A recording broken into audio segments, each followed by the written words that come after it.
जय माता दी। मेरे YouTube चैनल पर आपका हार्दिक स्वागत है। दोस्तों, नवरात्र की बहुत बहुत शुभकामनाएं। नवरात्र का अब अंतिम दिन है। अंतिम दिन नौमी तिथि है।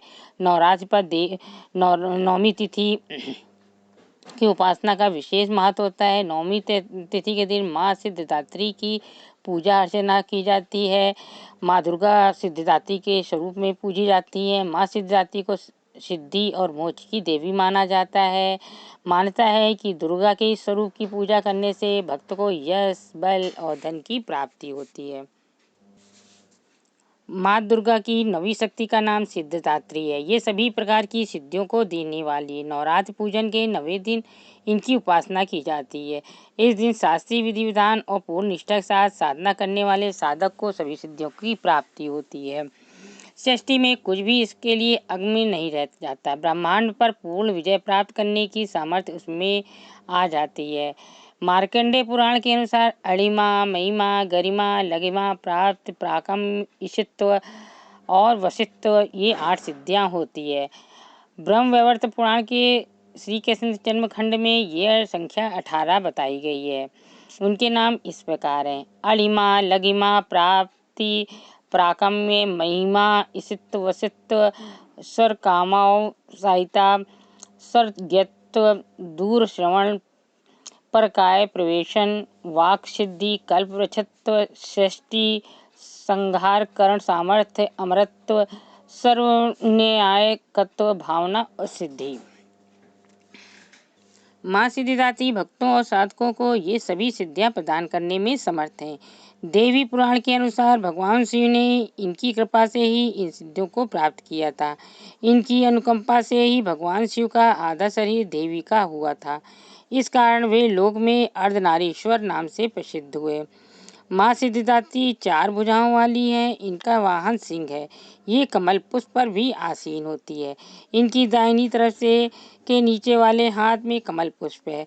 प्रत्येक मनुष्य का ये कर्तव्य है कि वह माँ सिद्धिदात्री की कृपा प्राप्त करने का निरंतर प्रयत्न करे, इनकी आराधना की और अग्रसर हो। इनकी कृपा से अनंत दुख रूप संसार में निर्लिप्त रहकर सारे सुखों का भोग करता है हुआ वह मोक्ष को प्राप्त करता है। 9 दुर्गाओं में माँ सिद्धिदात्री अंतिम है। अन्य 8 दुर्गाओं की पूजा उपासना शास्त्रीय विधि विधान के अनुसार करते हुए भक्त दुर्गा पूजा के 9वें दिन इनकी उपासना में प्रवृत्त होते हैं। इन सिद्धिदात्री माँ की उपासना से पूर्ण कर लेने के बाद भक्तों और साधकों को लौकिक परलौकिक सभी प्रकार की कामनाओं की पूर्ति हो जाती है। अब हम आपको बताएंगे 9वें दिन आपको कैसे पूजा करना है। तो 9वें दिन पूजा की विधि इस प्रकार है कि सुबह स्नान कीजिए और साफ सुथरे कपड़े पहनिए। माँ दुर्गा के सिद्धिदात्री स्वरूप की जैसे आप रोज पूजा करते हैं वैसे पूजा करिए।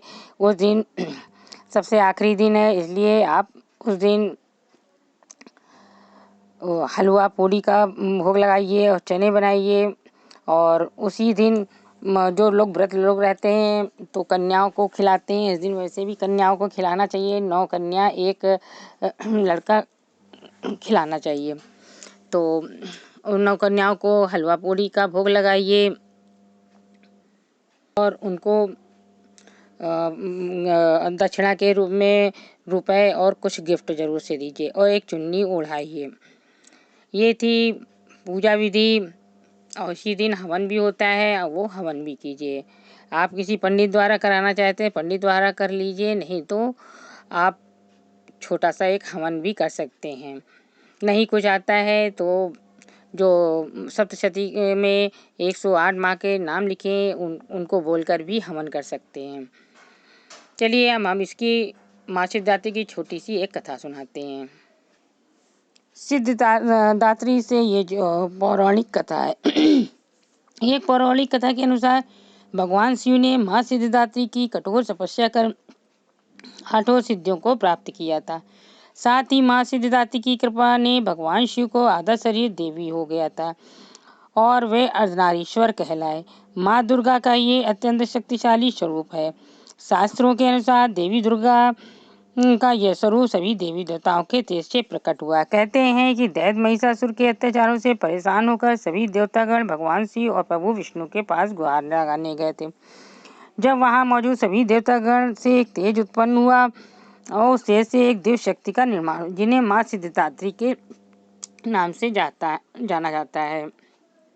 ये थी माँ सिद्धिदात्री की छोटी सी कथा। चलिए हम आपको इसका माँ सिद्धिदात्री का मंत्र बतलाते हैं। सिद्धिदात्री का मंत्र है, या देवी सर्वभूतेषु माँ सिद्धिदात्री रूपेण संस्थिता नमस्ते नमस्ते नमस्ते नमो नमः।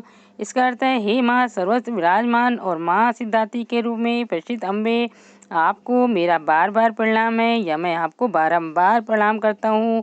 हे माँ, मुझे अपनी कृपा का पात्र बनाओ।